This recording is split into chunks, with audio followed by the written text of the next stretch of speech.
Okay, we're going to call the City of Flagler Beach Planning and Architectural Review Board to meeting Tuesday, May 2nd, 2023, 5:30 p.m.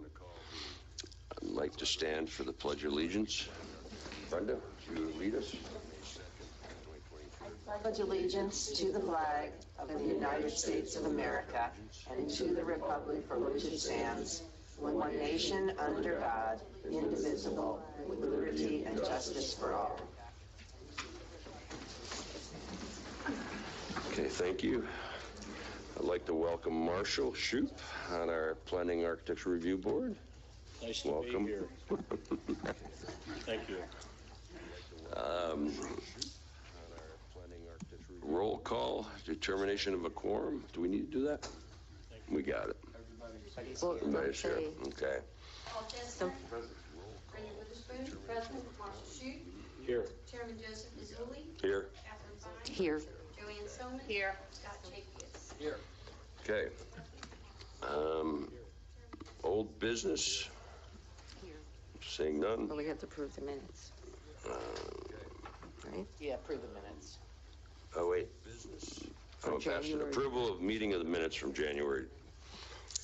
Has everybody had a chance to read them? Any comments, clarifications? Who remembers? I have a comment if Okay. I could. I had questioned the garbage can placement being in full view of everyone traveling down Daytona and commented that the small amount of trash receptacles drawn on the plans were not sufficient for the amount of residential and commercial tenants. And secondly, I thought it should be noted with respect to the grease trap, the applicant had written a possible restaurant as a tenant. I asked where the grease trap would be placed, and it should be noted that the applicant indicated there would not be a tenant who required a grease trap. Okay. Drew, can we give that to... The board will, there you go, the board's minutes, so if there are changes you'd like to the minutes, then yes, the board can vote to make the minutes with those amendments, or you can ask them to be brought back, so that you can see them at your next meeting, if they won't have them brought back to the next meeting. Would the board like to vote to see them just included in the minutes, or would you like to see them next month? I'd move to approve with the written comment, with Brenda's comments included. I don't think we need to see them again. Okay, second? Would you like to see them next month? Okay, all in favor? Aye. Aye. All right, Drew, that's what we're going to do then. Any other comments, clarifications?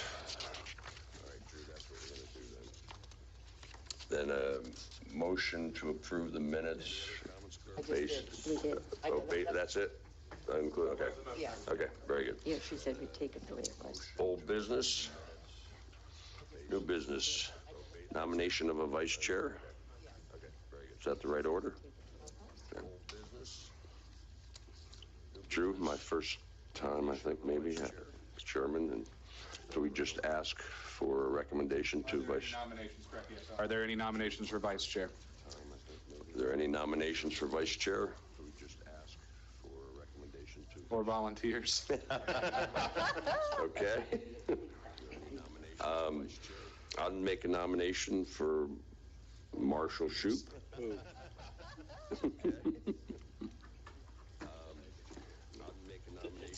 No? It's okay, but, you know, this is my first meeting, Okay. so. Right. Then I'll make a You nomination. make sure, you Yeah, then, okay, I can, someone else who's been here longer. know, this is my first. I think Marshall knows here and knows Well, just make sure for the next 6 months or so, if this is a positive thing. He needs to show up, right? Joseph needs to show up for the next 6 months. I need to show up for the next 6 months, even if I'm late. That's right. I'll second that nomination. He needs to show up for the next 6 months. I need to show up for the next 6 months. Are there any other nominations? Are there any other nominations? We can take other nominations. It's not a problem. If not, then you can call for a vote on the nomination you have. Okay, then, do you have to individually? Or Nope, you can just do a voice vote. It's fine. Okay, All in favor? all in favor? Aye. Any opposed? Okay. Welcome, Marshall. Thank you, Marshall. Thank you. Oh, did, Whoa. oh, boy. Okay, You've been to enough of these meetings. yeah, Yeah. I don't want to step on anybody's toes either. Yeah. Wait. You're okay. And you're already sitting in the seat, so it's perfect. It's I did, kinda- I did that to your predecessor too, you know. Really? Yes. Yes. Is that why I'm sitting on a cushion? It's just how it goes. Okay. Is that why We were going, go ahead. No, you're Okay. making sure it's remembered. We were going to make a recommendation to take item B before item A due to the possible length of conversation, and Lee is here right now. Anybody opposed to that? No. Okay. Ordinance number 2023-01, an ordinance of the City of Flagler Beach, Florida, amending the Flagler Beach Land Development Regulations, create a new Article 9 relating to the engineering, design, and development, creating provisions for development review, submittal, plating, construction and inspection requirements, stormwater management requirements, providing for servability, providing for clarification, conflicts, effective date, staff, Lee Richards. Lee, please. Do your best in explaining it. The reason for this ordinance comes from our MS4, which is, if you're not familiar with it, it's the Municipal Separate Storm Sewer System. Anyway, it's a long word, a long acronym for basically how we handle our stormwater runoff. And these folks are very serious, and they're very meticulous. And they have been asking us to create an ordinance and to put this language into our land development code. So when Larry and I were putting together the land development code, he did most of it, but I did the chapter on engineering. So I had to insert this language in there, but now they came back and they said they require a separate ordinance with this language. So the only thing that's changed from this to the original chapter, I think it was 9, Larry, that the engineering wound up in, or 8, chapter 9, okay, is the illicit discharge language. It goes into detail about how illicit discharge is handled, how site sanitation or site maintenance is handled, and also there's I beg your pardon, there's a third one here, illicit discharge detection and elimination, material and waste management, and then there was a third section, and I'm trying to find it, erosion control. So they wanted us to focus on those particular elements of the whole stormwater issue and engineering issue. So in essence, it's language that's required for our MS4 permit. When you say they, who's they? The MS4, the folks up at Florida DEP. Okay, so it's Tallahassee. It's Tallahassee, correct, yes. Thank you. And they manage all of the state's stormwater management. Yeah. And they manage all of the state's. Are there any comments, Brenda? I'm sorry. Under section 904, erosion control, Could you give me a line number? 816, What is it? 816, 162. 816? gutters and downspouts. It says Gutters and downspouts are recommended but required on new houses that meet all of the following criteria. Recommended but required? Are they recommended? They're only required if the following 4 elements are met. Right. And what we're trying to do here is we're trying to eliminate or mitigate, if you will, runoff water that's coming off of, especially on these 5-foot setbacks, because the houses are only 10 feet apart. And I'm not sure if you remember this, but it was about 5 months ago, we talked about this. There were some large homes, and Joseph, I think you were the architect of this. I was. With the large eaves. With the very large eaves, and the houses were only 10 feet apart. So what this does is it qualifies which houses. Ditch the but and put an and. I'm sorry? It sounds like there's, it sounds like it should say are recommended and required on new houses that meet all of the following. Not exactly, because for the homes that have larger setbacks, they don't have to have gutters. We're not forcing gutters on every single house.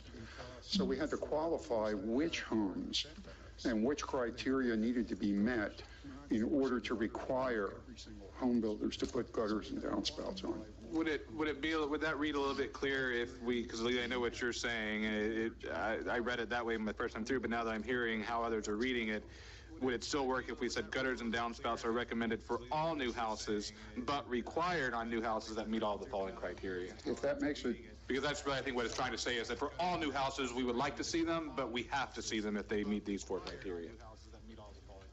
And if I could continue when you're ready. sure. I mean, you want me to change that? I can add that in there. And if I could continue when you're ready. Yes, I'm sorry. In paragraph 3, where it has the paragraph about the new houses that are constructed with gutters and downspouts, whether by choice or by virtue of the above conditions, must point all downspout outlets toward the front or rear yards, and at a minimum discharge onto a splash block or into a side yard swell.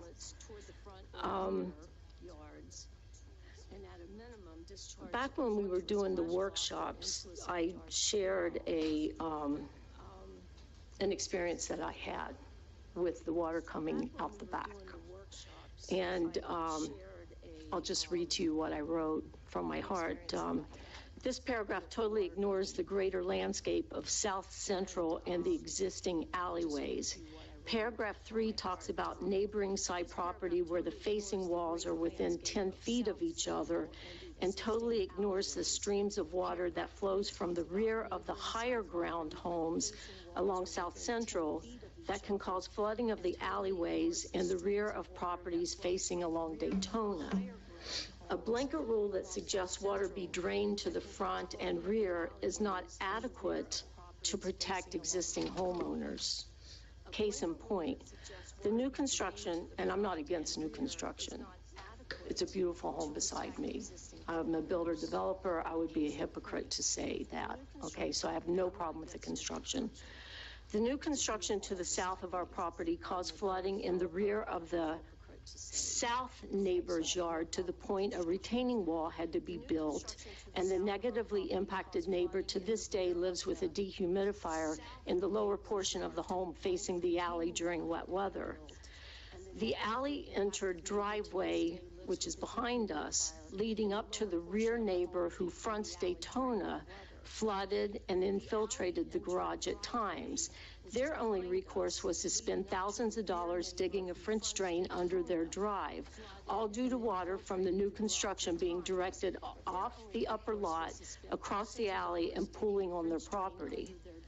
While we live, me personally, on a double lot, and our home exceeds the 10-foot distance outlined in paragraph 3, although our home did not take on water like the neighbor to the south of the new construction or the neighbor to the rear, the water made its way across the bordering corner of our yard and made a mucky mess with the smallest of rains.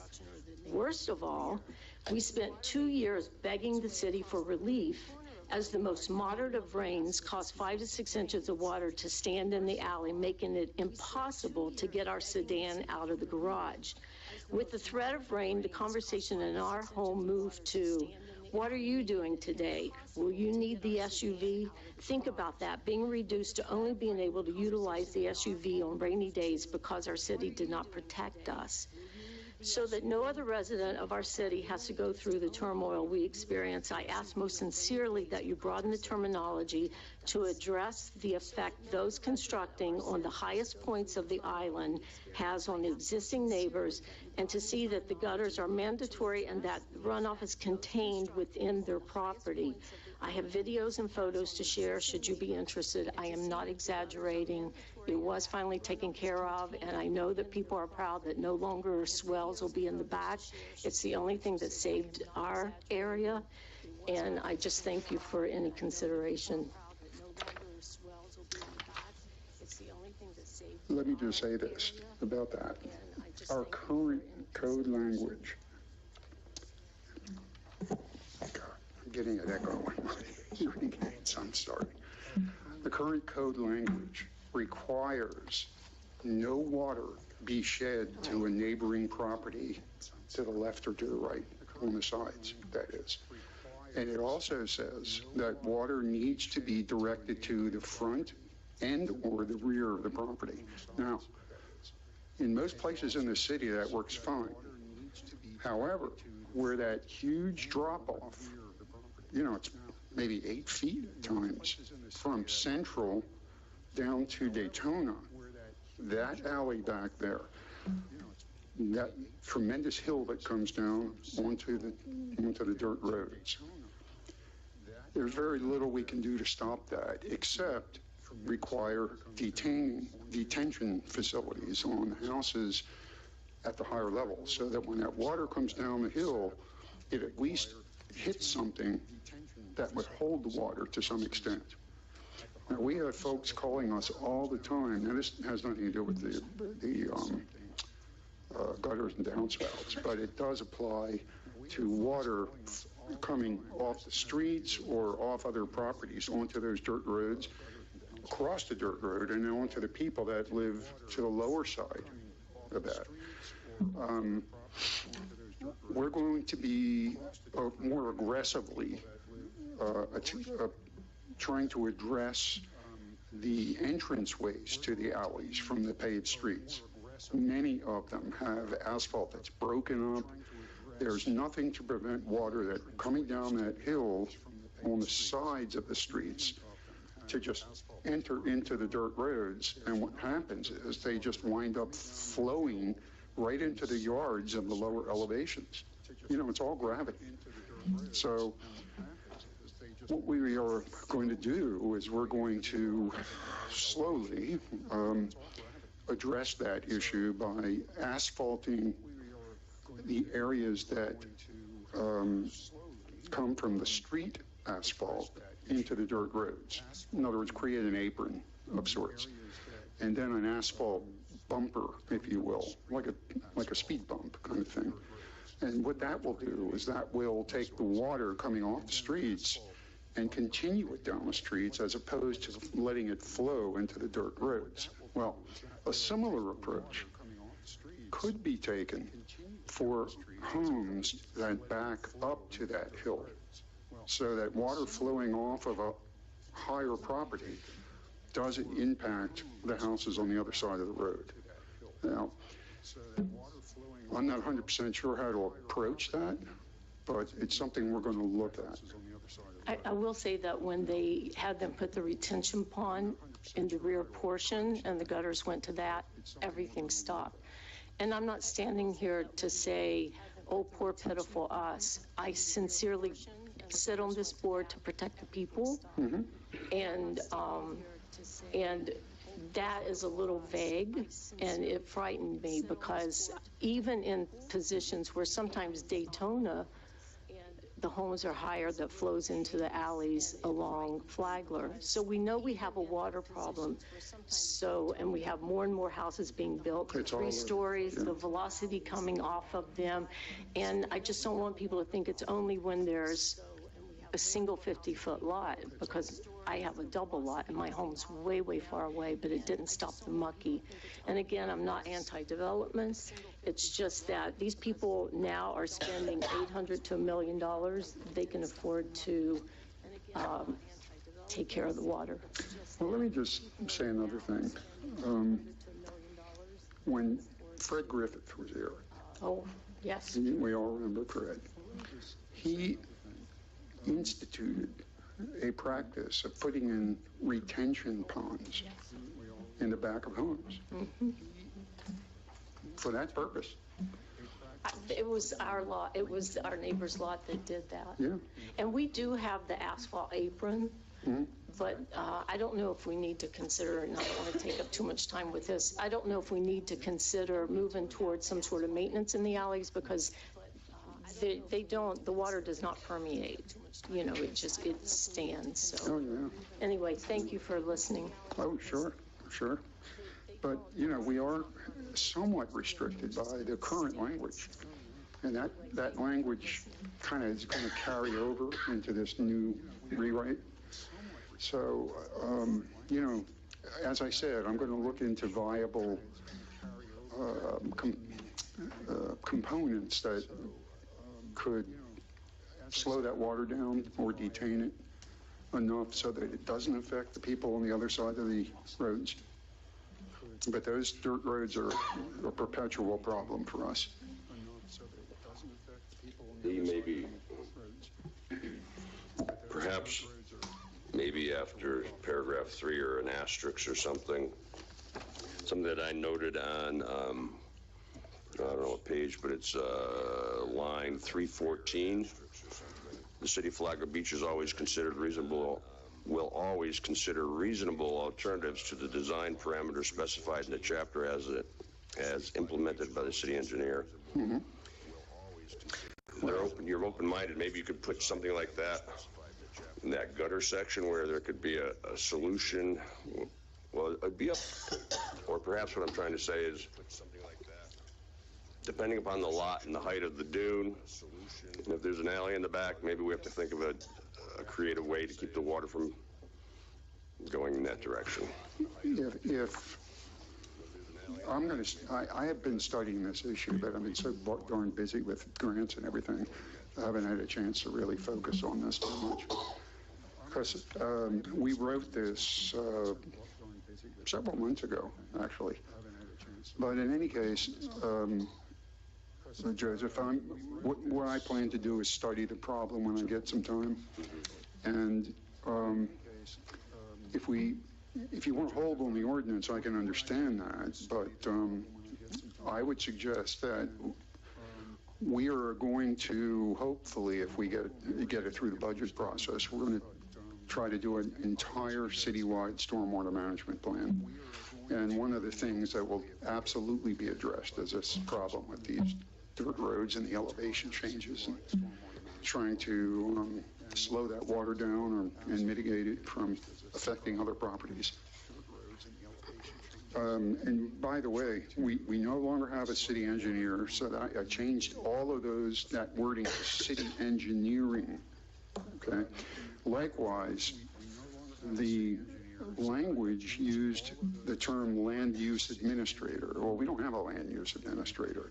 So I would suggest we change that to something that we do have. Now, what we do have is a stormwater manager. And we have a floodplain manager. So we could change that phrase, but, you know, I wanted to bring it to the Drew, is that a good recommendation for the time being? That you're making? That I'm making, and the fact that we don't have an engineer and... Well, two different things, but the floodplain manager, you can do that when you come back to the commission. As long as the state's okay with the terminology we use, I don't have an issue with what you call it. The job is the same. I was jotting down language, Joseph, on yours. Right. Because 3 is not meant to permit those downspouts. 3 is meant as a requirement. So, and I understand what you're saying. Somebody could read that and say, well, this says I can't. And that's not the intent. And as you read through the rest of this code, there's a lot in this code that's going to come into play on where that water is going and how that water is moving across the property and how it's being retained. And so I think to accomplish what you were shooting for, Joseph, and I think this addresses your comment, is if we add after that first sentence in 3 at 825, actually it'd be at 828, after the side yard swale, comma, subject to any other requirements of this code. And that put somebody on notice that this doesn't say I can, this just means that I have to, but I also have to comply with everything else, which is where you're going to get into your retention of the water. Yeah, and it concerned me because it specifically said, don't take it to the side, take it to the front or back. But it's take it to the front or back because we definitely don't want it going to the sides. That's why it says what it says. But if it's going to the back and then sheet flowing onto your neighbor's property, there's other things in here that should be coming into play that stops that.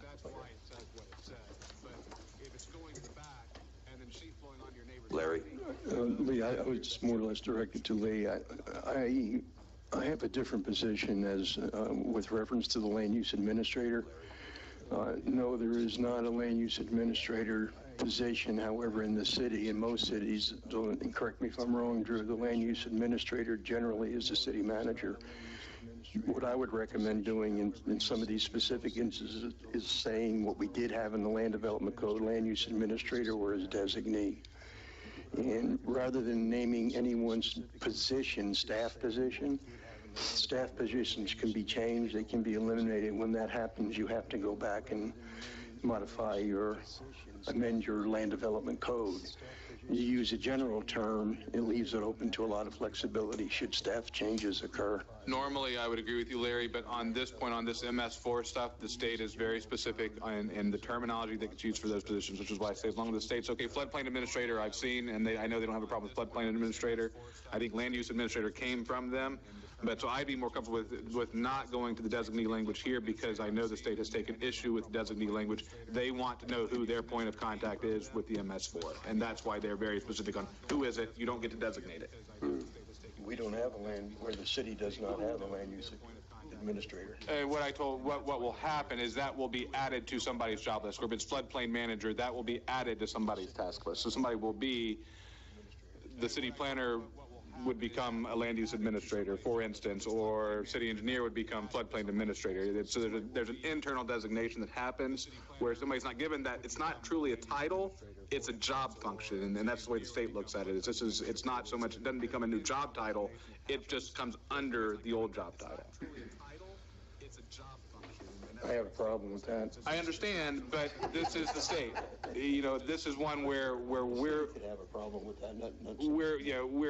We have marching orders from the state on this MS4 stuff, and actually floodplain administrator is what I'm used to seeing. And I've got cities where it's the planning director is floodplain administrator, or city engineer is flood. I've got one city where the mayor is the floodplain administrator because they don't care how qualified the person is. They just want to know who to call if they have a problem with this, and that's the reality of it. I've got one city where the mayor is the floodplain administrator because they don't care. That could be problematic They just want to know who to call if they have a from problem. a zoning standpoint and land use. That could be problematic. What's our recommendation then? Just leave it as is?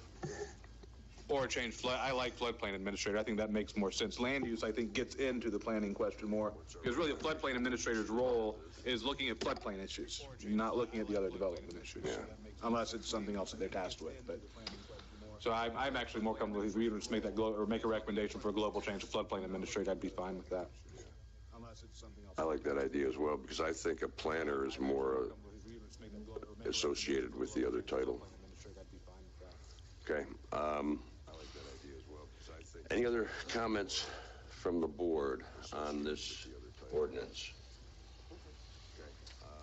So if we were to move forward with a recommendation, Drew, is there a asterisk to it? So right now I have two changes to the draft. One is at line 816, adding after recommended. So for all new houses, so that sentence 2 reads, gutters and downspouts are recommended for all new houses, but required on new houses that meet all the following criteria. And then at line 828, adding to the tail end of that first sentence of subparagraph 3, subject to any additional requirements of this code. And then I have a global change of replacing land use administrator with floodplains administrator. If those are all the recommendations, and somebody can make a motion to adopt or to recommend as amended, and you still need to have public comments. Drew, if I may, line 828, your second one, you just went way too fast for me.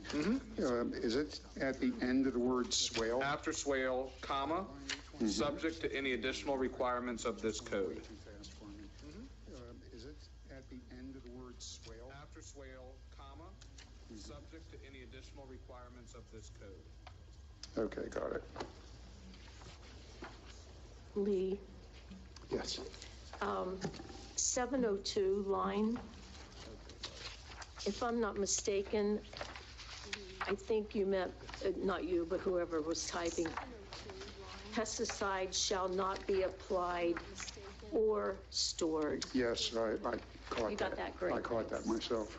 I wasn't going to say anything, but No, it's usually Jane that does the wordsmithing. Yeah.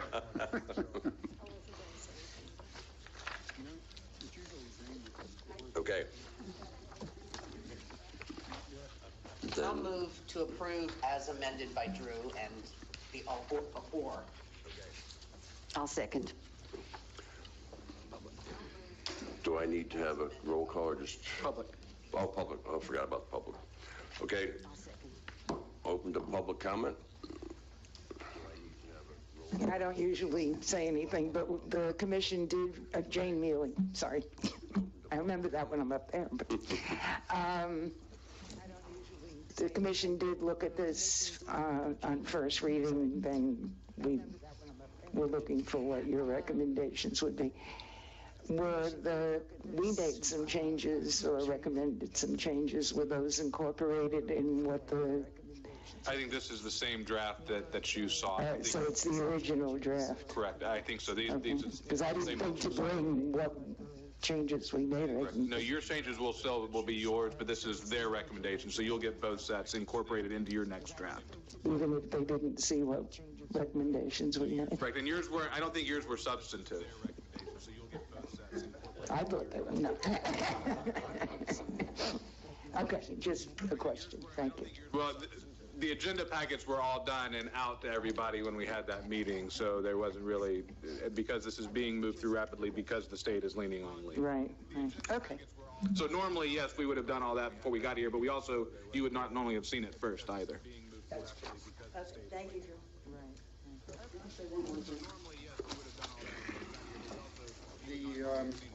The reason we're trying to move this along is because our recertification is passed, and they wanted to see this voted in, so, adopted, rather. So they're giving us a little bit of latitude, which is not easy to get from them. Okay, thank you, Lee. Any other public comment? Seeing none, public comment closed. Okay, now we can go back to, we have a motion, we have a second. All those in favor? Aye. Opposed? Seeing none, passed. Okay. Thank you, Lee.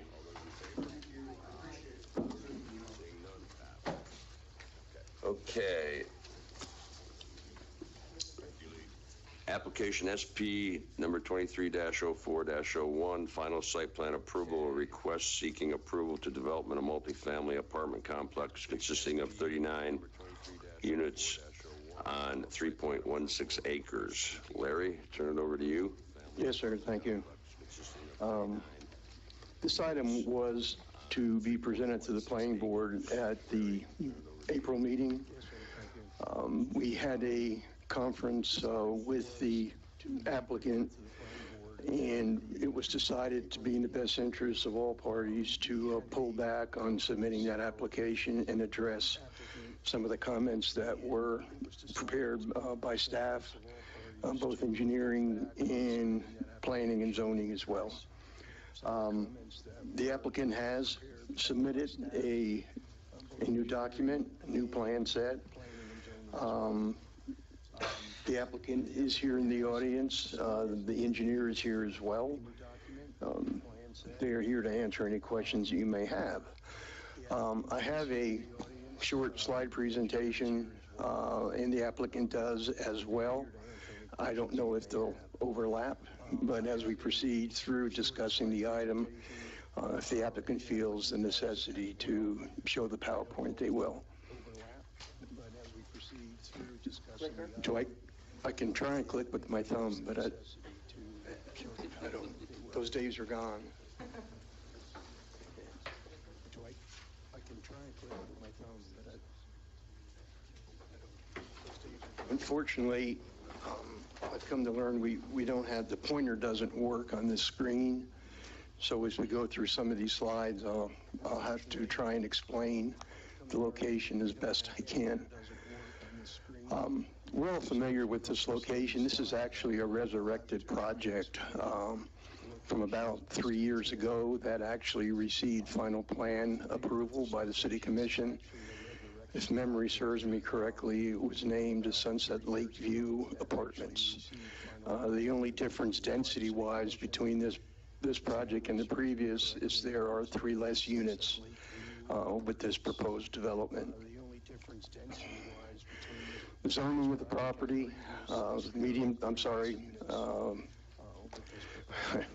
is general commercial. Within that zoning classification, multifamily development is permitted by right. So they are consistent with the zoning classification and the land uses that are permitted within that land use designation. The future land use map for the property is medium density residential. So the plan and the property and the land use itself is consistent with the future land use map of the comprehensive plan.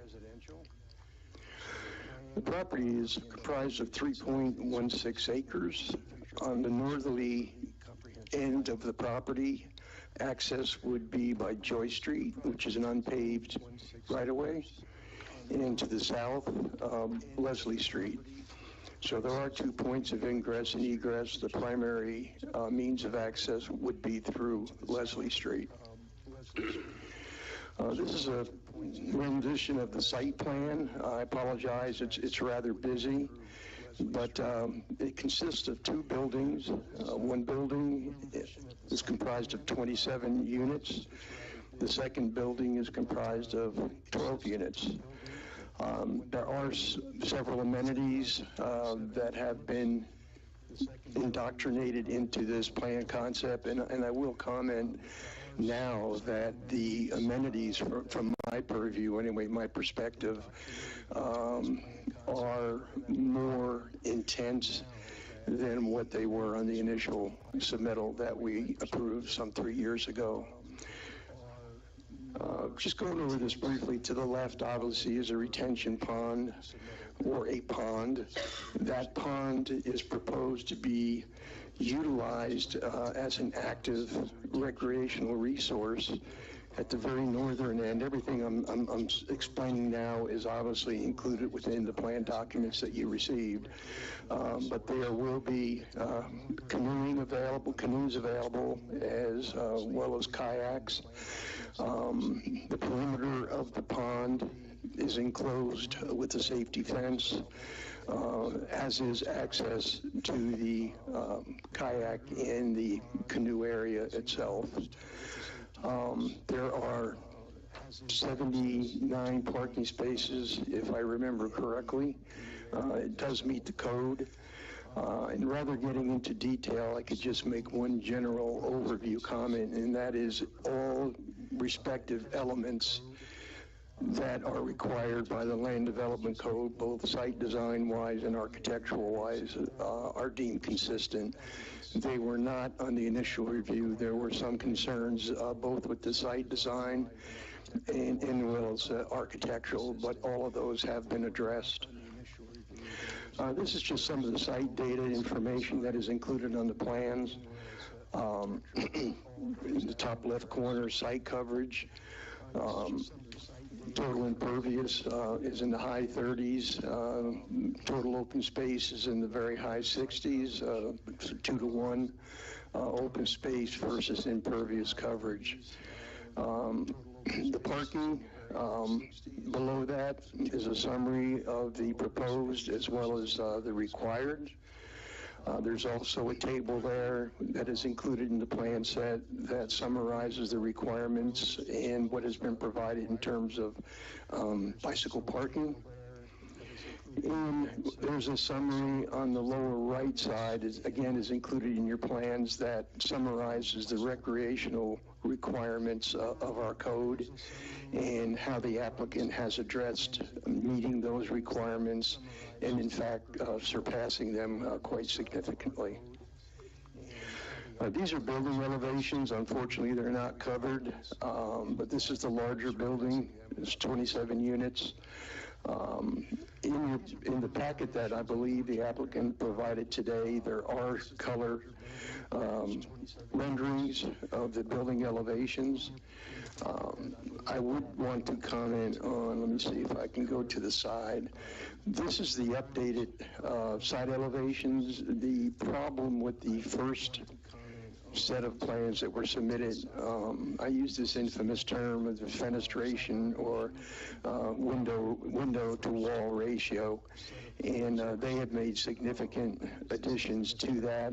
This is the larger building, but even more significantly, this is the second building, front and back, but on both the north and south side, you can see there's actually, I believe, 8 windows that were added. I believe originally there was just 4, and I may be incorrect on that, but this far more than meets the minimum requirements for window openings to wall ratio.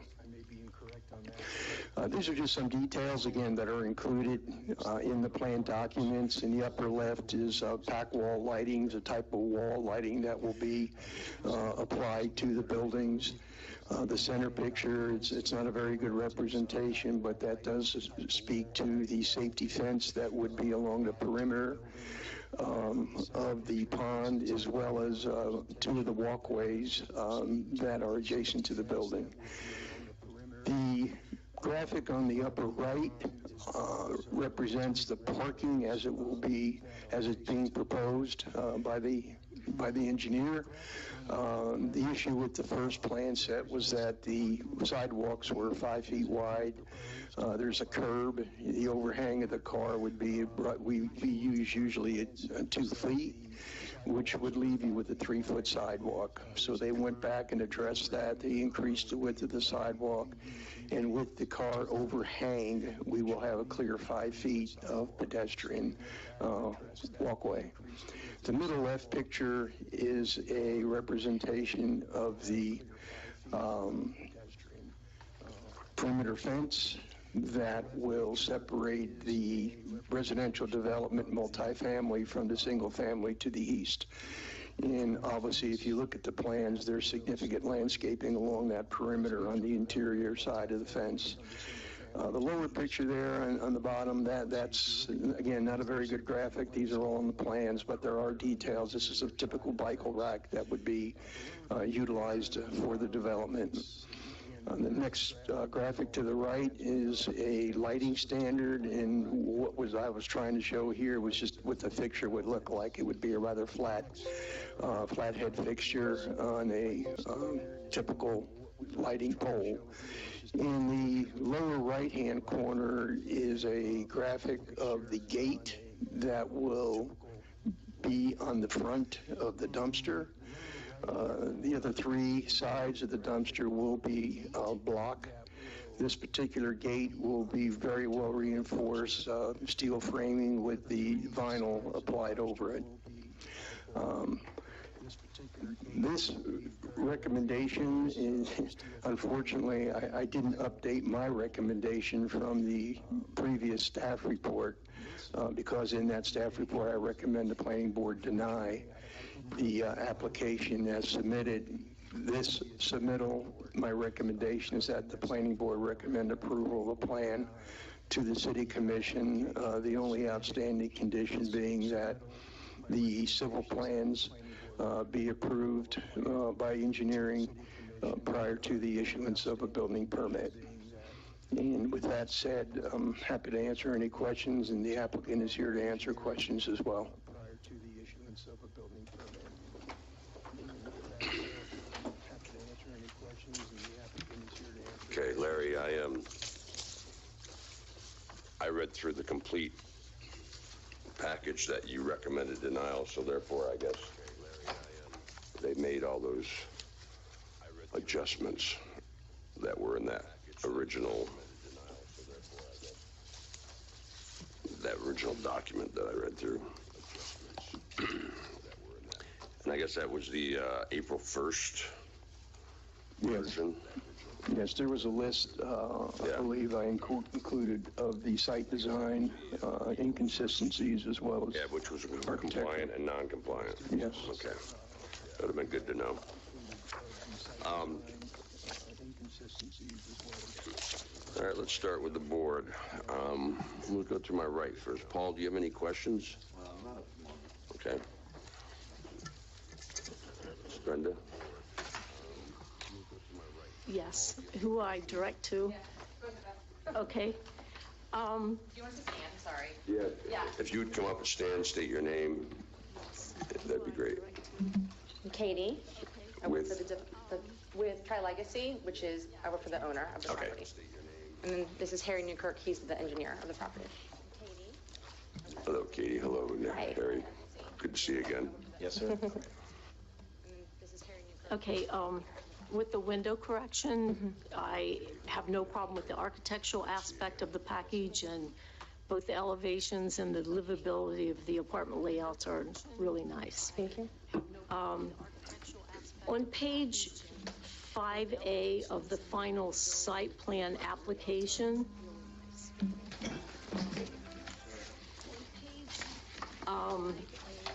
it says that it is a multifamily complex. Can we clarify what is meant by that? Will this be a leased community? Yes. Okay. Yes, apartments, yep. And in the stormwater, and you won't need any reference for this, in the introduction, it says that the pond is a borrow pit, meaning dirt was taken from there for elevation elsewhere.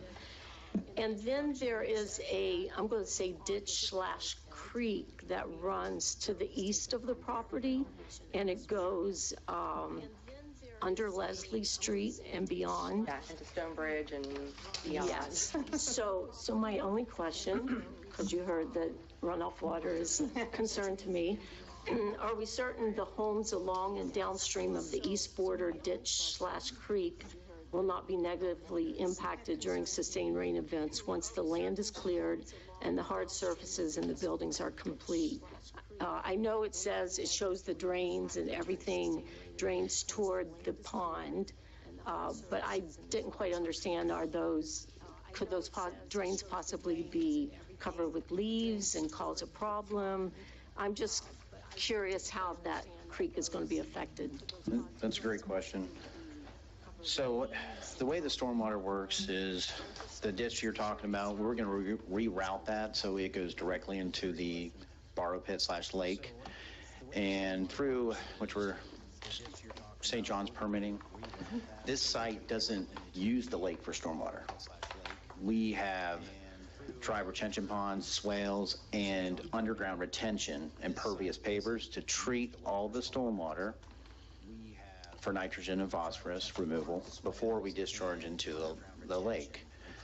And the inlets are designed in a way to where the leaves won't cause an impact to clogging. There's slots in them and whatnot. So I agree when sometimes you have a top of grate, with maintenance, mowing, you can clog the top, but we have designed it so that wouldn't be an issue on this site. It was so small, Yes. I'm getting older, can't see that. And we designed so there's no discharge in the neighboring properties. With that residential property, we built a swale. It's designed to capture all of their flow that was coming on the site and get right into the Bar Pit Lake. Yeah, because it's hard to see downstream, so I Yes. wanted to ask. If we could move to sheet 7 Of the same site plan? of the plan, yes. Just one comment I'd like to interject, if I can, is to know that for engineering purposes, and correct me if I'm wrong, Mr. Newkirk, but post-runoff cannot exceed post-construction, pre-construction has to be balanced. That is correct, and the way we designed it is if you look at St. John's criteria, it'll say rate, but we designed for rate and volume. So the rate's how fast it's coming off, and that will get into erosion issues. And we also look at the volume, how much water is coming off the site into the Bar Pit Lake. So what ended up happening on this site is we were a net improvement, so we're going to discharge less water than currently is there right now going into the lake, quite significantly for a mean annual storm event, and we're lower on 25-year storm and 100. I had read that you referenced something about a water trail that went further down into the wetlands from the south, but I just wanted to ask the question about the east border, because it runs south, so I didn't know if that was part of it. But thank you for the clarification. You're welcome. On sheet 7, when you're coming west on Leslie Street and you get to the turn into the property, it is a little bit tight there. And my question is that could you guys work with the city to get a stop sign there? Because it's a very unusual intersection where there's a right turn and then you have ahead the left turn. And for 25 years, I sat in rental communities and we always had the offices at the entry. And people coming home, they're not going to slow down unless there's a stop sign there. So if you could work with the city. We can add that. Okay, great, thank you. And on 27, which is the truck and the garbage plan.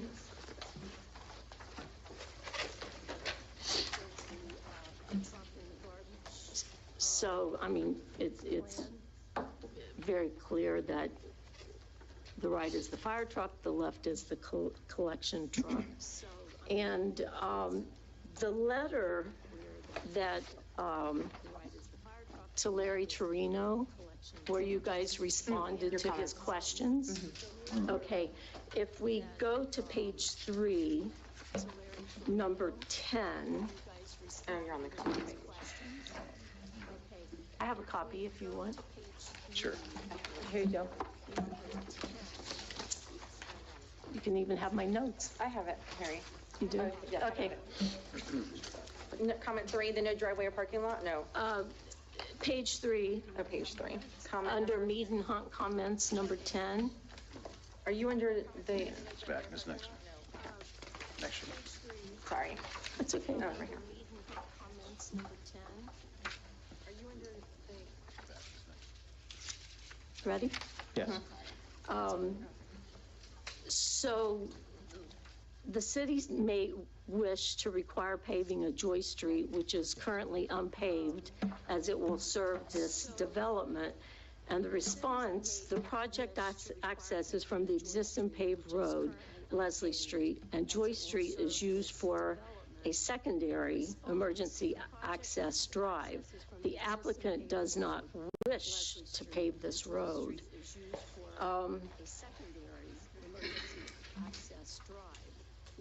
I actually took my SUV down Joyce Street, and the sand is so soft. If you've been down there, you know there's only one house. I had to go up in his yard to keep from sinking. So I appreciate the fact that you guys don't wish to pave that road, but if we're having emergency vehicles and we're having the trash truck to go down that road, my question is two-part. It is serving the property, and I think it should be considered to be paved. And number 2, how are you going to keep people from the residents using it as an ingress and an egress? If, so since it's a dirt stabilized road, the residents aren't going to use it for ingress. But if it was paved, then that would be the main entrance. No one would come the other direction because 95% of the traffic's coming from the road right behind us. Okay. So Leslie would not be the main entrance coming into the site. Joyce. Leslie. Joyce is the If we direct. pave Joyce, Leslie then does not become the main entrance, as we want to keep it, because most people would turn down Joyce coming from onto John Anderson. They would naturally turn on Joyce, it's the first road. So we really want Leslie being the main entrance and Joyce remaining as emergency purposes only, if ever needed. Right. You have more faith than someone that managed apartments for 25 years, so it's going to get activity. So, moving on. We did discuss this with the applicant, and it wasn't left as a closed issue. One of the things we discussed was possibly looking at impact fee credits back to the developer.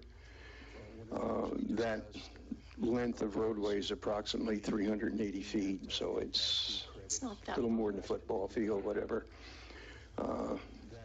But we did discuss that, and I believe, and correct me if I'm wrong, again, the applicant is open to discuss that, but they are more in favor of a cost share, if you will. But providing impact fee credits would be something I would recommend the city look at to help the developer in this case. Yeah, because it...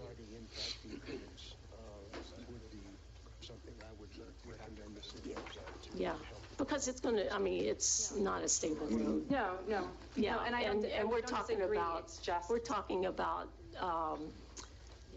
garbage trucks wearing on it once or twice a week. No, but at the same time, I do understand that the main entrance really, the way the plan is, you don't want people coming in on your entrance road driving into a dumpster necessarily, but still,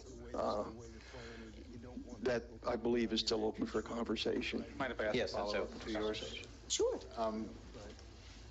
If you were to pave Joyce, and in order for it to avoid it becoming the main entrance, could you use a gate with a fob that the police department or the fire police and sanitation could have, so they could lift the gate, but your residents would not be able to? Yeah, I think all of it's open for discussion, absolutely. So that is a solution, is to Yeah. have a gate with a fob that our departments have, so they can get in and out Right. and use that. Because the rental community that I wasn't a part of the approval, the tail end of it.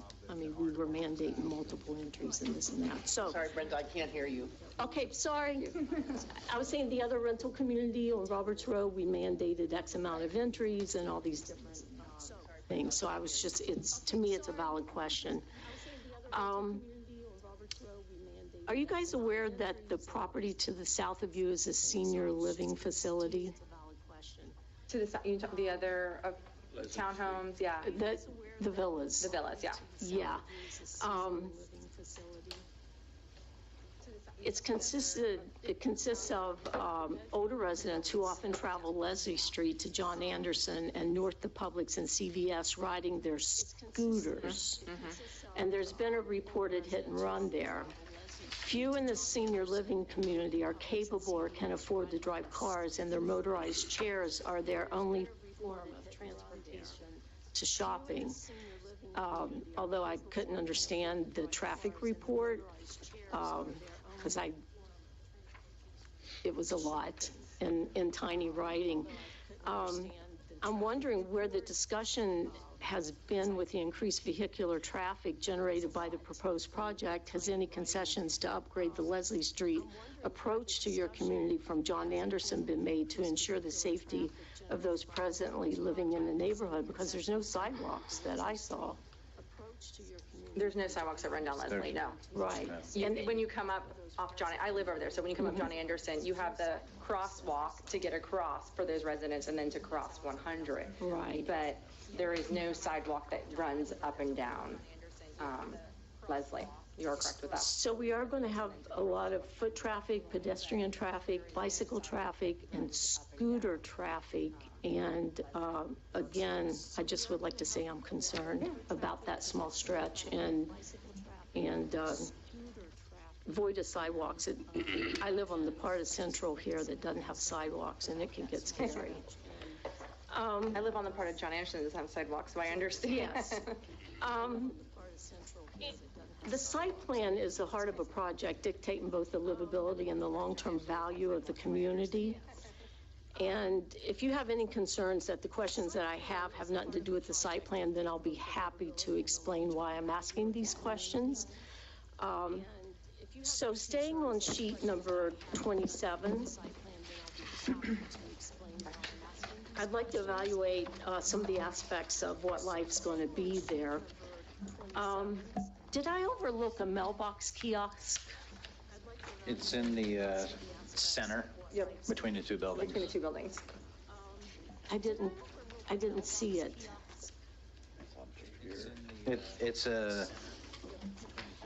in the center next to the electric transformer. There's a note that's in the building. We can see it. It's off the sidewalk. In the center next to Right in the center. Page 7. Okay, I see it. I thought that was a bench. In my old eyes, it looked like a bench. Okay, good. Just wanted to make sure that it was on there. And the applicant response back to Larry's letter, number 1, page 1, number 1, on the Newkirk Engineering, Inc. The applicant's response to city comment number 1 on page 1 of the April 25th letter to Larry Torino states, the site plan was revised to provide active and passive recreation. Active recreation consists of canoe and paddle boards for the use within the existing borrow pit pond and a sidewalk around the rear of the building. Now, today, Larry put exercise path. Is that just a sidewalk, or It goes is all the it? way around the sidewalk. Yep, and we want it labeled as a walkabout. So that sidewalk goes fully around the building and then down south of the building. Okay, I just wanted to make sure with the terminology exercise that you weren't going to have the outdoor exercise. No. Okay, and I'm wondering who will supply the canoe and the paddle boards? We've talked about with the owner doing that up there. And because they're going to have to secure and maintain them, and the insurance, the liability must be extreme for such an activity. And most of those people, I would think, and I don't want to misspeak, but I know a lot of people around here have their own, blow up paddle boards that they could bring on down and stuff along those lines. Yeah. Yeah. But then there's a lack of storage, so. There's a what? I'm sorry? No, each unit has a tiny storage, right? Yeah. So I'm just wondering if we're leaning on this as the major recreational activity, I'm just wondering how you're going to accommodate ADA standards, because any of the activity, correct me if I'm wrong, any of the activities would have to conform to ADA standards. So I'm just bringing this up because a good percentage of these acreage is water, and in talking to the people that live in the community south, and me going to Fitness One in the building beside of it, I know there's alligators there, and there's nice little snakes. So I'm just concerned that we're going to agree that the water activity is something that's going to increase the life quality of the property.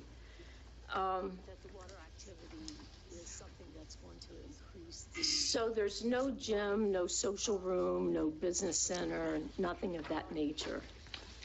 There's just units in the building. None of that exists. Right. No. You usually see that when you reach over 250 units. Then you get the clubhouse pools and I don't those like sort of pools, don't like clubhouses. But Yeah, I'm that's just, sort of added. but there is such a thing as quality of life, and for a community to maintain its value, people have to want to be there. So we're saying, okay, you can jump in the lake, you could walk around the building. And we got benches and fishing dock and floating fountains to clean up the water. We're going to clean up the To aerate it. yeah, aerate it because Yeah. it doesn't have any moving flow, so Yeah. that'll clean it up a lot. Moving back to sheet number 27. And again, I'm just talking about the quality of life with the site plan.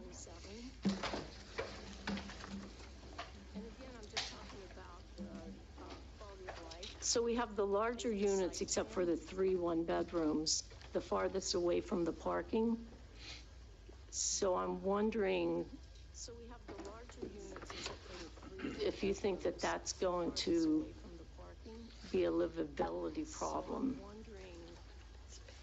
I don't think so. I mean, the larger complexes I'm doing, you have to walk a lot further than this, and that's not that far of a walk. In my mind, it's good to walk. So this isn't. You're talking a couple 100 feet. Okay. That some of the issues we're going through these days, where people aren't really walking around, just sit in their cars with their cell phones. Oh, I watch them drive to the. You know, but it's not that far. I got much further distance of walking in so many different areas, especially when I have these in like downtown Orlando, and you're walking. Those are urban type of. Urban, but this isn't that far of a walk. Okay. I don't see the. I just wanted to hear what you had to say. So is there a leasing center here? Currently not on site, that is not planned. What we have talked about doing is, until we get to a certain percentage, using one of the spaces as a leasing center, like kind of almost like a model home. Yep. But not a separate office permanently. Will be there. So they're going to be kind of on their own. Okay. And what about maintenance shed? How are you going to handle the maintenance from here? I mean, storage of hoses, lights, brooms. So are you asking I things are can't. not stored on site? Yeah, I can't see that you They have like. will not be stored on site. They'll hire maintenance companies to come in and do the mowing and upkeep of the development. So if someone has a problem with an appliance. Oh, yeah, there's going to be a phone number to call, and then it'll get it fixed. I mean, you have to do that, or no one's going to want to live there. So they'll have that. This developer will make sure that's happening. Yeah. Well, I'm asking the questions because it's not there. Yeah, I And I'm understand. not somebody that's going to assume. Right. And when you don't have on-site management, condominiums self-regulate each other, but rental communities don't because people don't want to get involved. So Yeah, good that is a concern. The site plan does not allow for the luxury of on-site management. And that's really basically all I have. Thank you. Thank you. Thank you. Marshall? Thank you. I have driven down there today myself, and I went yesterday, took a look, and I have a couple of concerns. I'm going to juggle around here, so I don't mean to mess you up on that, but on that page 7, it does speak to pervious pavers. Those will be maintained, if you will, so they won't become impervious, correct? That is correct. Okay. Yes. There's maintenance guidelines with the St. John's permit. Right, okay, good. The page 8, it speaks to drainage, and I like the way that you have the sloping and the requirements to try to funnel it into that pond area, which is right next to Badcock, correct? That is correct. Okay. Page 16 is my next question.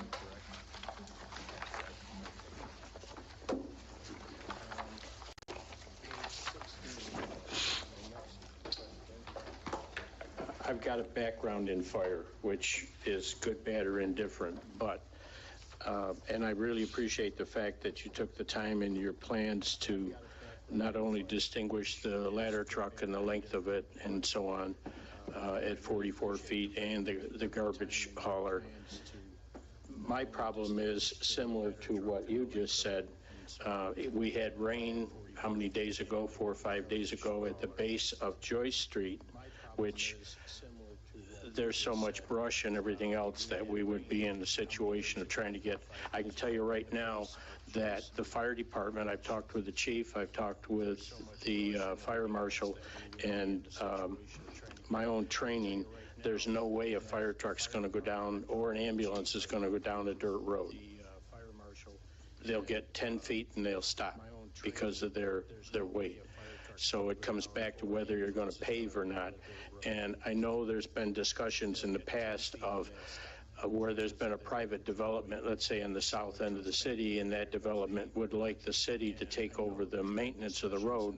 The problem is the road may not have been established way back when to meet city standards. So it's a concern. I know that I did about a 12-point turn rather than drive on the gentleman's property down there where it says no trespassing. I'm assuming that the entrance to this development is just beyond that one house to the left at the end of Joyce. That's correct. Okay.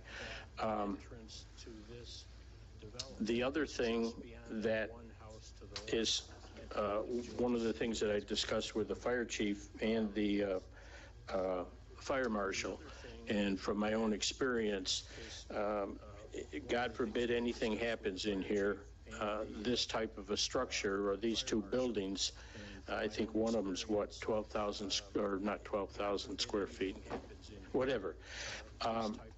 God forbid that there was a situation where you had to get some fire equipment in there. The way this is laid out, number one, you can't get anything down that road, and an ambulance wouldn't be able to get down there. Likewise, I had some trouble with my SUV. So all of the traffic would be coming down in Leslie Street. And I did notice the hydrant right opposite 2345 Leslie Street. That's the house on the right-hand side. And then there's like that little bridge in lower area.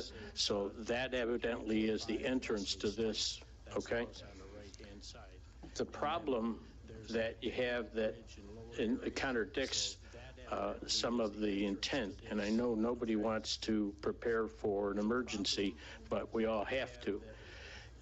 The first fire truck that's going to go down Leslie Street is going to hook up onto that hydrant right there across from 2345, and that's it.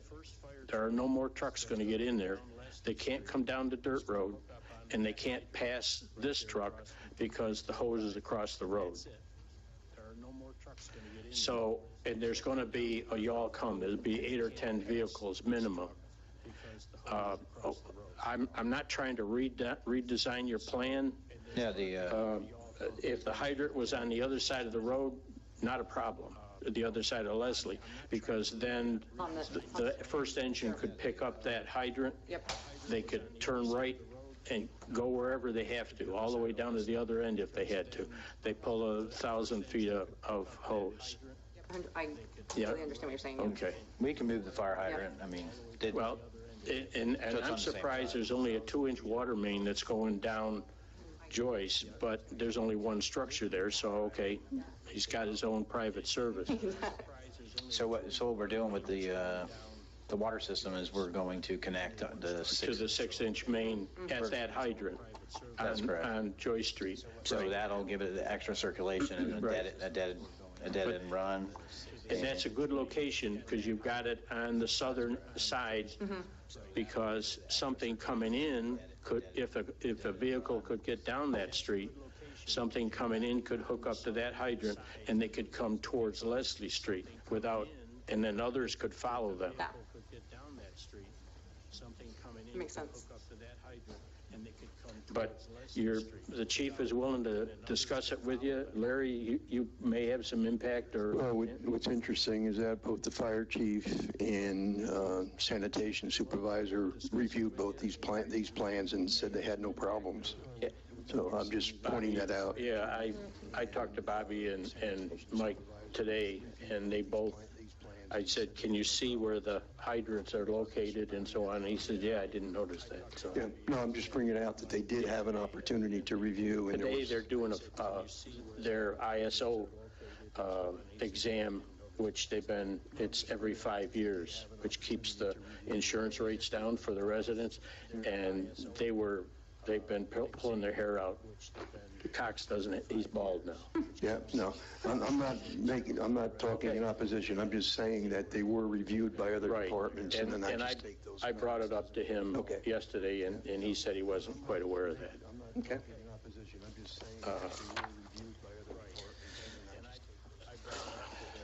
That's on page, that was page 16. Yes.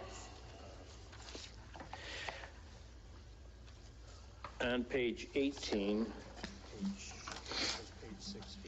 I think that sort of speaks to location of the hydrant on the other end from Joy Street. So I don't want to beat this to death, so. Yeah, we'll relocate the hydrant so it's on the same side as where the fire department connection is going to be. Yeah, he wants to talk to you or the fire marshal whenever. Yeah, so both buildings have a fire sprinkler system. Right. It makes right. sense what you're saying, so we Well, don't have the hose on both Yeah, sides. they hook up to the FWC right in front of the building, so to feed the sprinklers. Right, that's good. And it's out on the curb, so they don't have to get up next to the building that may be on fire to hook up to this. That's good. I originally had it designed on the building, and then we moved it. Good. To get away. Good. Yeah. It's a good idea.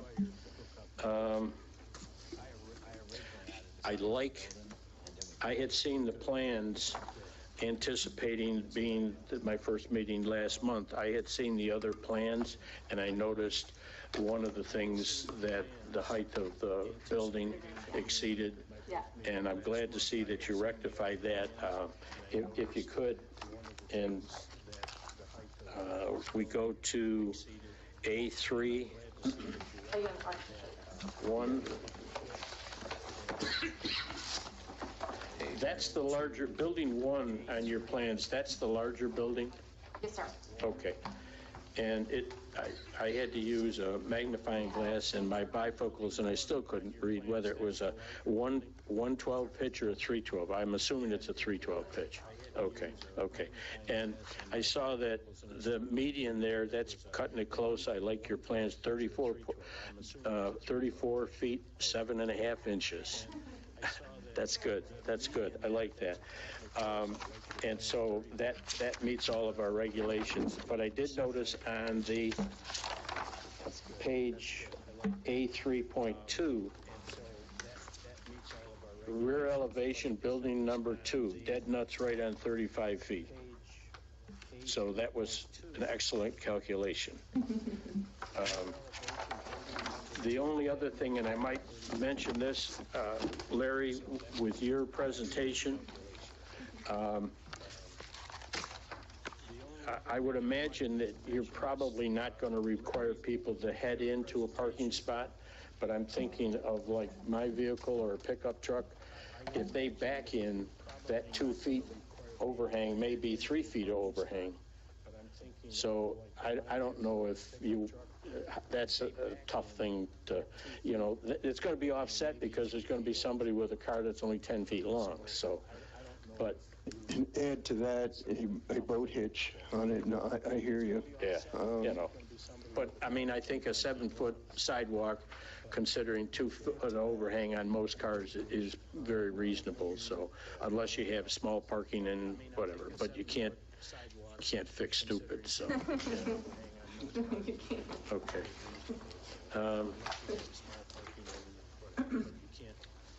I think that's it. Yep, that's it. Thanks, I appreciate your time. Thank you very much. Thank you. Welcome on board, too. Thank you. Congratulations on Vice Chair. Oh, don't thank me. Kathy, do you have any questions? It's the paycheck. Yeah, I love the fountains. You're not going to have green water anymore? No. Okay, because I thought, no, you can't have kayaking or whatever in the green water. And you'll maintain that. It'll always be nice water, okay? And I did see that the water that goes under that little ditch, you're maintaining that also. All the way across, Yeah. I wondered how did the people get the garbage to the dumpster? How's the garbage taken care of from the apartments to the dumpster? walk it, carry it. And walk and carry. prioritize But it's a giant gate, right? But it opened, so it's, It's easy for old people to open. yeah, it would be no different. I mean, I don't want to misspeak, but it'd be no All different right. than the other. We can add a side door to it. And I So had- the door will open up You on want the a side side. door on the side? And I know you really know. Okay. Side door? He's recommending a We'll, side door. we'll add a side door on the side of the dumpster. Okay. So you just open up a regular Okay. 4-foot door to go in to the dumpster enclosure. And then that keeps the main gates closed, so they only open when the actual I just truck wondered comes to if pick up the the trash, then it keeps it cleaner. gathering space was, right, like, I'm on this, the Newkirk Engineering first page, and it says, provide active, common, open space that encourages gatherings, and it's insufficient, and there was no response. So I just wondered if that is taken care of in the, I know Brenda mentioned the gathering space, right? Yeah. So are we deficient in gathering space? Or does we just throw it into the water? No, I don't think you throw it into the water, but in my own mind, whether it be around the benches, I mean, it's passive. Okay. Whether it be on the deck, whether it be on, And then some people have I mean, decks the and, thing is, there's areas for gathering. There's not a gazebo per se. Right, There's not a right. pergola. or, right. Okay, so that's basically been taken care of, we're gonna say. In my opinion, Okay. unless there's specific criteria that designates the, Make sure that that's to your satisfaction. yes. This is a 39-unit apartment complex. It's not 214 units. Yeah. Yes. And I think Ms. Weatherspoon, you probably don't agree, but Well, everybody doesn't there's, paddleboard and, I know canoe. that, Everybody doesn't do that. but it is a resource. And again, there's nothing that says an applicant can't not utilize that water as a resource. No, and they did make it look beautiful, thank you. But some of the things that have been mentioned, in my opinion, I just think you have to look at cost benefit, and also No, look at when the it came bottom before line us from a profit margin standpoint. These are not exclusive apartments. They're affordable You're right. housing. No, one of the, There's no elevators. I mean, that's one thing, frankly, that concerns me. I guess. But they elected to use staircases. That's their prerogative. If they feel they can market that, When it came before us originally, we all talked about the green water and what was going to happen to it. So I'm really happy that that got fixed, okay? Who knows what lives in there? Yeah, no, it's really nice. So I really, those were my big concerns. And when you say that the police and emergency and garbage, they all signed off on it already, I guess you'll look into this. police has not signed off on it. Okay. I did not distribute this to the police department. I did to Public Works. I did to sanitation, and I did to Fire. But we, fire. Thank you. we also, we understood that one road was going to be paved going in and the other wasn't. I mean, that was, we gave kind of approval for that in the very beginning. Okay, I think that's it for me. Me? Joanne? When I first looked at this, before I saw the color rendition, I thought it looked way too busy. There were just too many lines and too many things going on, but seeing the color version makes it much different than It's hard to show that hardy plank. Yes. It's very deceiving with eyes. I feel it's just like, whoa, that's way too much. But I like it, thank you. That's it. Scott?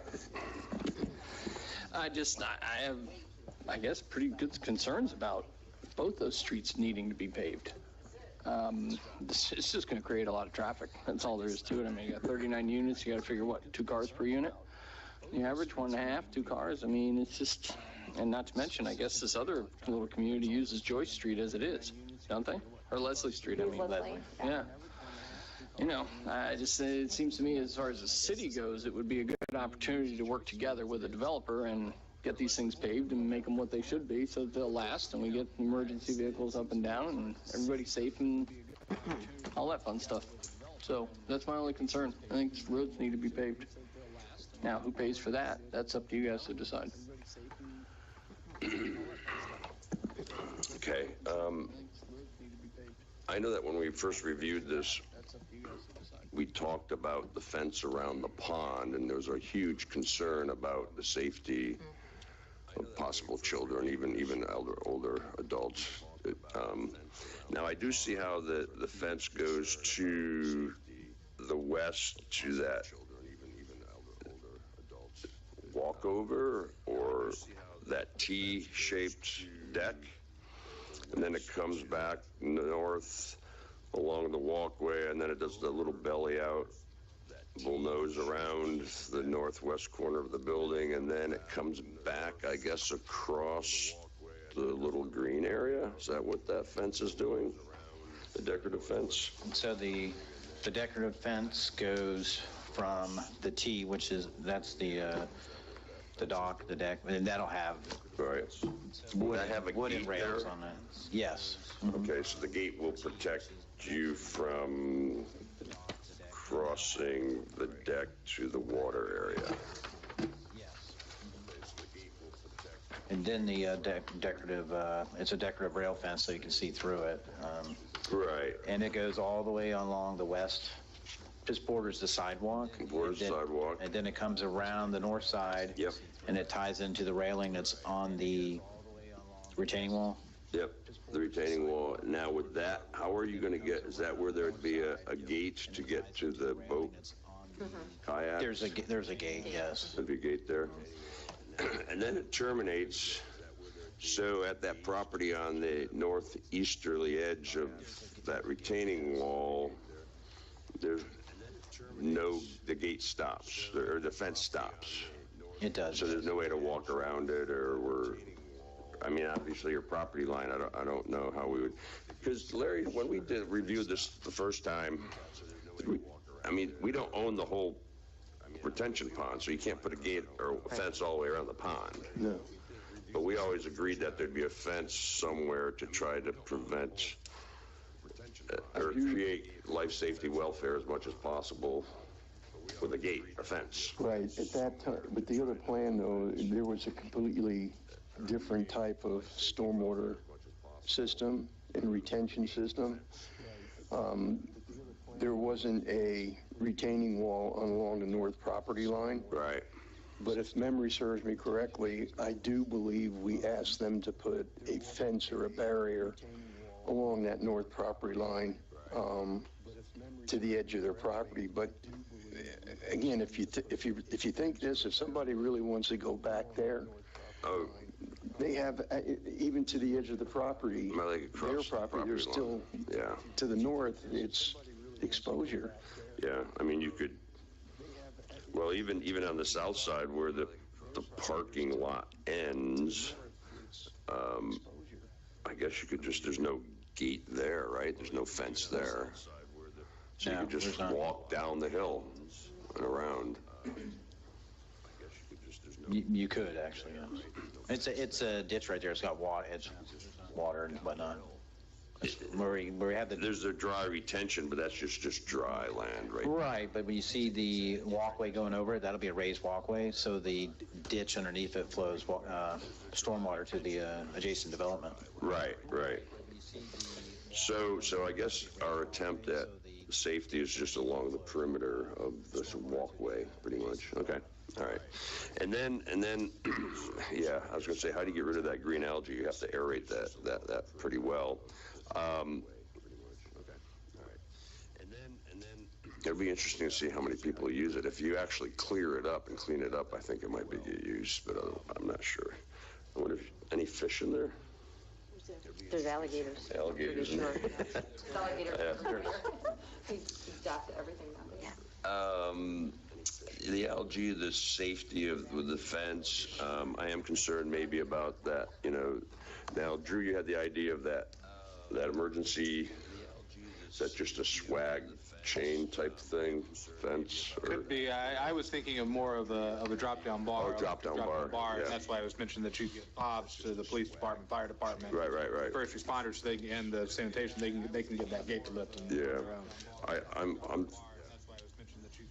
I love the idea of the development. I want the development to work, but I also want to be able to get trucks in and out of there if need be, after a rainstorm. And so, can that be a comment, or would that be when the fire department really reviews it? So it sounds like when we were having the conversation earlier, the applicant is okay to continue conversation. So my suggestion was that be added as a condition of approval, not to what they formally do, but as before they get to commission, to continue the conversations with city staff regarding the potential paving of Joyce Street. Okay. That leaves it kind of open-ended enough where they know they have to continue the conversation, and then they'll report to the commission when this comes to commission on what the result of those conversations were. Right. I just have a question about that. Sure. Would there be optional discussions as far as what the city and the developer are willing to do together?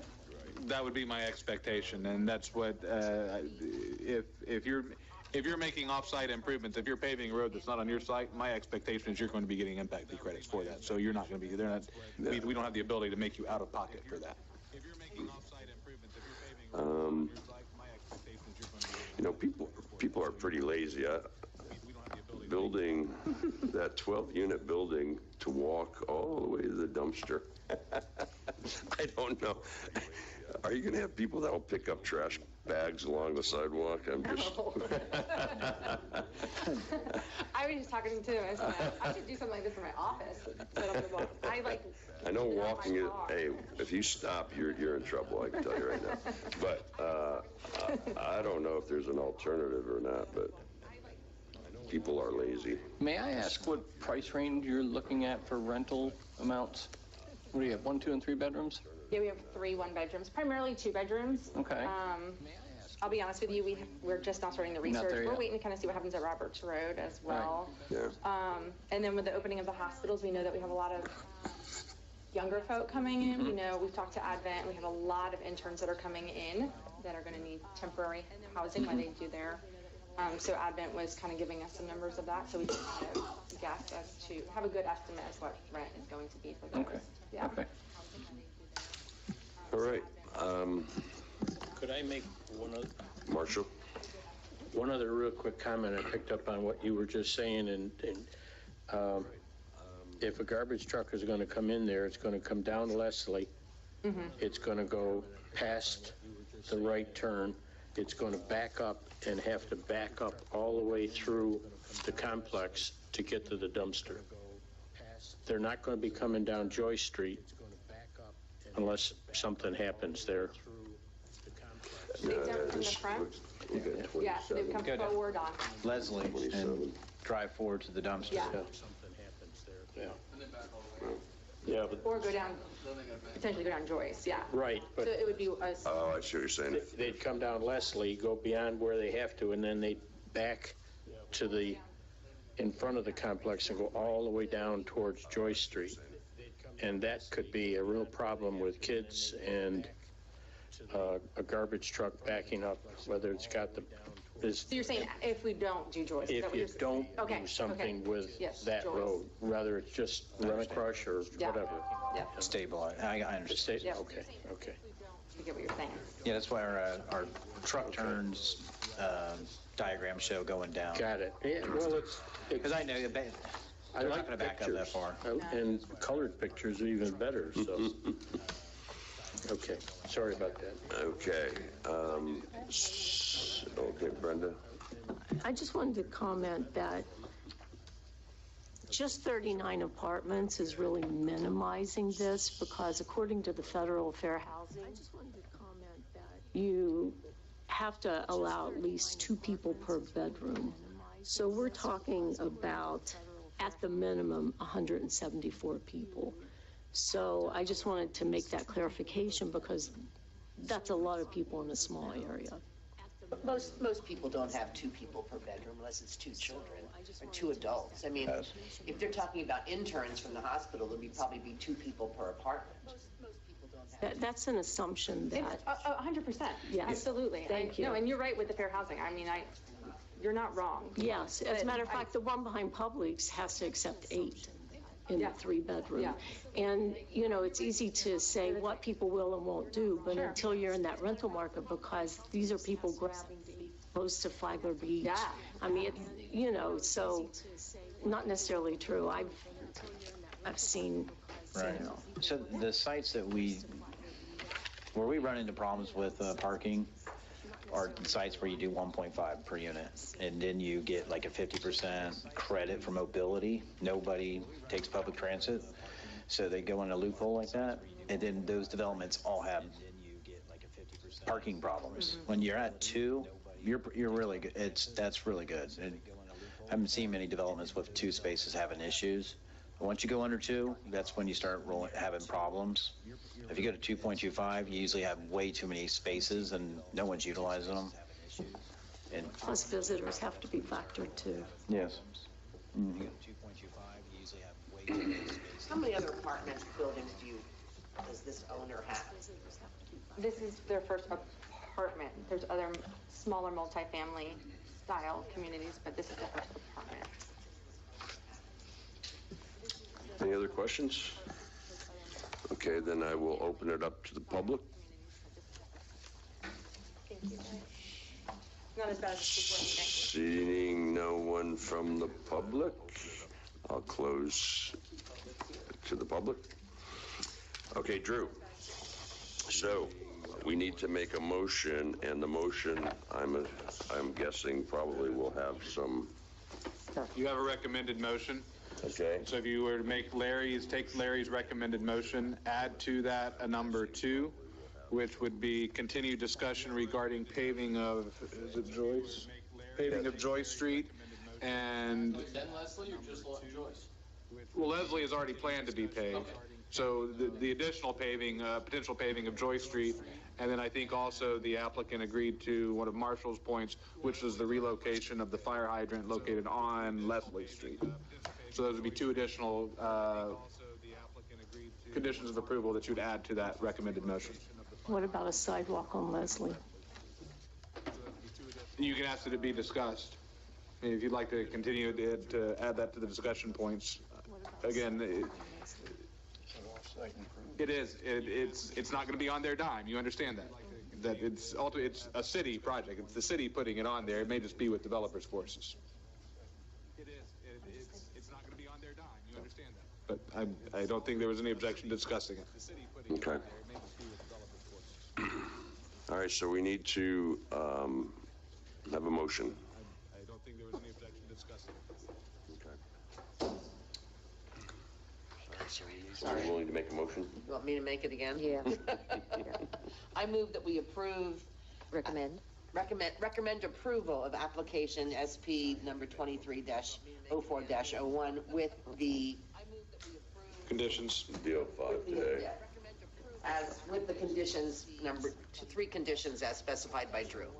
And the one recommended by Larry, the And condition the to two, continue discussion regarding the paving of Joyce Street, continue conversations regarding a potential sidewalk along Leslie Street, and to relocate the fire hydrant located on Leslie Street. Yes, that's my motion. A second? Second. Second Marshall, vote. second. Okay, and I can just, all in favor? All in favor? We do it all for yellow. Aye. Aye. Any opposed? It's I not oppose. individual. You opposed, Brenda? Yes. Okay. 1 opposed. Motion passed. You opposed, Brenda? 1 opposed. Thank you for coming and considering and working with us, and let's see how this goes. Where's my sheet? Comments. Board comments.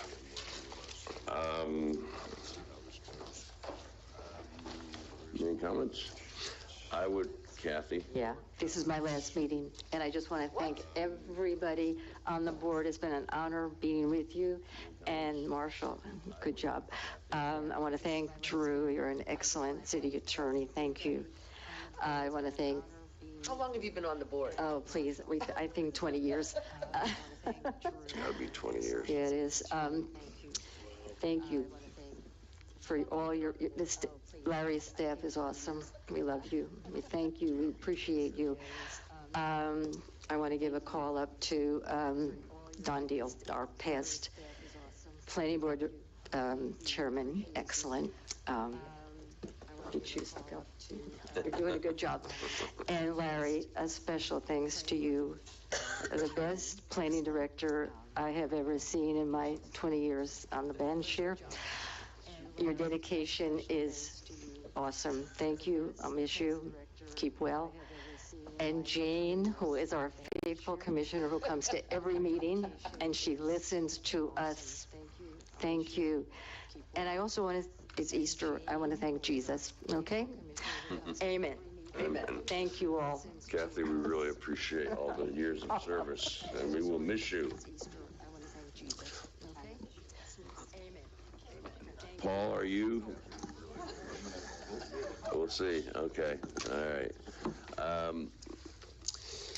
Anything else for the betterment of the committee? No? Well, everybody have a good evening. Be safe. God bless you. Thank you. Thank you. Oh, yeah, a motion. I second. All in favor? Aye. Aye.